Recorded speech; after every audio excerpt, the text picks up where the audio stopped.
উৎসবমুখর পরিবেশে অনুষ্ঠিত হচ্ছে বেসরকারি টেলিভিশন এবং রেডিও স্টেশনের সংবাদ উপস্থাপকদের সংগঠন news broadcasters alliance of Bangladesh NBA এর নির্বাচন। ঢাকা রিপোর্টার্স ইউনিটির সাগররুনি মিলনায়তনে সকাল 10টায় শুরু হয় এই ভোট গ্রহণ। বিভিন্ন টিভি চ্যানেলের স্বনামধন্য সংবাদ উপস্থাপকদের ব্যাপক উপস্থিতিতে মিলন মেলায় পরিণত হয় ভোট গ্রহণ স্থল। 19টি পদে 2024-26 মেয়াদে সংগঠনটির সভাপতি, সহসভাপতি ও কার্যনির্বাহী সদস্য পদে ভোট হয়। কোনো প্রতিদ্বন্দ্বিতা না থাকায় ভোট নেওয়া হয়নি সাধারণ সম্পাদক সহ 12টি পদে।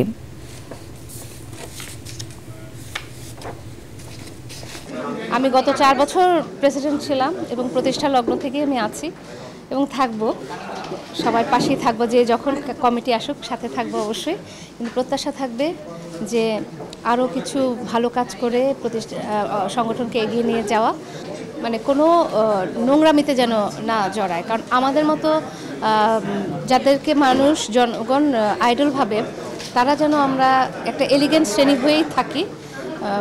ফেসবুকে যাতে উল্টোপাল্টা পোস্ট না দেই, কারণ এতে দর্শকদের কাছে আমরা ছোট হচ্ছি। কাউকে ছোট করে কেউ কোনোদিন বড় হতে পারে না। আপনারা জানেন যে যারা নিউজ প্রেজেন্টার আছে তাদেরকে আসলে গণমাধ্যম কর্মী সুরক্ষা আইন যেটি হয়েছে সেখানে আসলে অন্তর্ভুক্ত করা হয়নি। আমাদের চেষ্টা থাকবে যে রাষ্ট্রের কাছে এবং যারা এই ধরনের নীতি নির্ধারক আছে, আমরা অতীতও জানিয়েছি এবং আগামীতে আমরা যারা হচ্ছে নির্বাচিত হয়ে আসবো, গণমাধ্যম কর্মী সুরক্ষা আইনে নিউজ প্রেজেন্টারদেরকে বলা হয় যে last editor of the news বা last checkpost of the news, যাতে এই পদধারী যারা আছে তাদেরকে যাতে গণমাধ্যম কর্মী সুরক্ষা আইনে অন্তর্ভুক্ত করা হয়, সেই বিষয়গুলো আমরা সাংবাদিক নেতা যারা আছে, সরকারি তথ্য মন্ত্রণালয় থেকে শুরু করে সবার সাথে কথা বলে আমরা চেষ্টা করব যে এটাকে অন্তর্ভুক্ত করা যায় কিনা।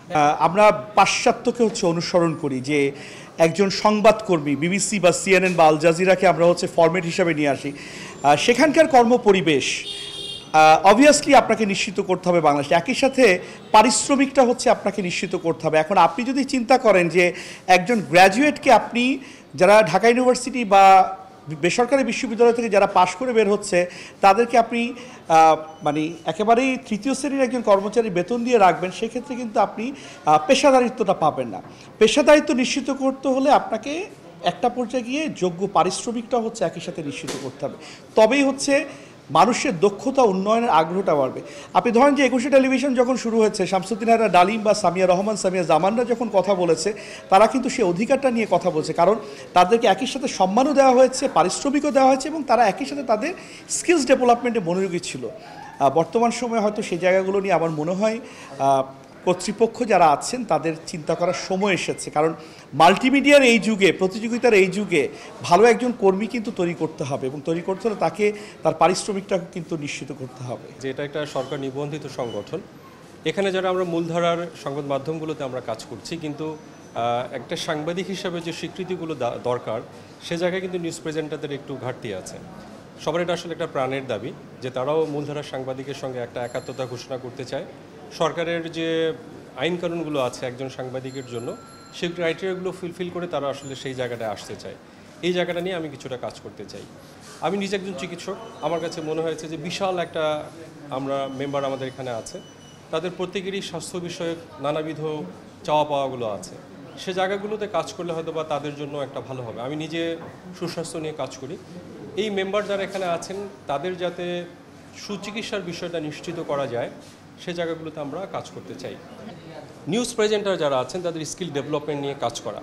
একই সঙ্গে সরকারের কিন্তু বিভিন্ন সংস্থা আছে, আপনি জানেন যে বিভিন্ন মাল্টিমিডিয়া আসছে, মাল্টিমিডিয়া থেকেও কিন্তু এক ধরনের উপস্থাপনার কাজগুলো হচ্ছে। আমরা চাই যে এই সোসাইটির পক্ষ থেকে, আমাদের এনবিএর পক্ষ থেকে যে ট্রেনিং প্রোগ্রামগুলো সরকার নিচ্ছে, সেগুলোর একটা পার্ট হয়ে তাদেরও স্কিল বৃদ্ধির জন্য কাজ করে। একদিকে নিজে যেরকম আমরা স্কিল বৃদ্ধি করে আগাতে চাই, একই সঙ্গে সমাজের অন্যান্য স্তরে, রাষ্ট্র অন্যান্য স্তরের যারা সংবাদ উপস্থাপনা নিয়ে কাজ করছেন, সরকারের বিভিন্ন যে মাল্টিমিডিয়া প্রতিষ্ঠানগুলো কাজ করছে, তাদের সঙ্গে আমরা অ্যাজ এ ট্রেনার হিসেবে তাদের কাজ করতে চাই। অ্যাকচুয়ালি আমি এই সংগঠনের প্রথম জন্মলগ্ন থেকেই আমি আছি এবং আমি একজন ফাউন্ডার, 4 জনের মধ্যে আমি একজন ফাউন্ডার। আমাদের সংগঠনের অনেক কাজই করেছে, আরও অনেক কিছু বাকি আছে, সেইগুলো আমি করার প্রতিশ্রুতি দিয়েছি। আমি আমার ইশতেহারের মধ্যে আমার ইশতেহারের মধ্যে বলা আছে যে অ্যাকচুয়ালি প্রথম দরকার হলো আমাদের একটা অফিস নেই। আমি স্থায়ী হোক অস্থায়ী হোক 2 মাসের মধ্যে আমি একটা অফিস নেব।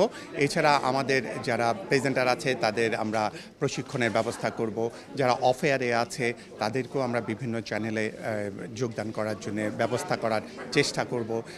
পুরা গ্রুপটা মানে যত নিউজ প্রেজেন্টার্স আছে ডিফারেন্ট চ্যানেলের সবাই এই এক ছাদের নিচে এনবিএতে এসে সবার মানে তাদের সমাগমটা আরও বেশি হোক, এটাই আমার মানে সবচেয়ে বেশি চাওয়া।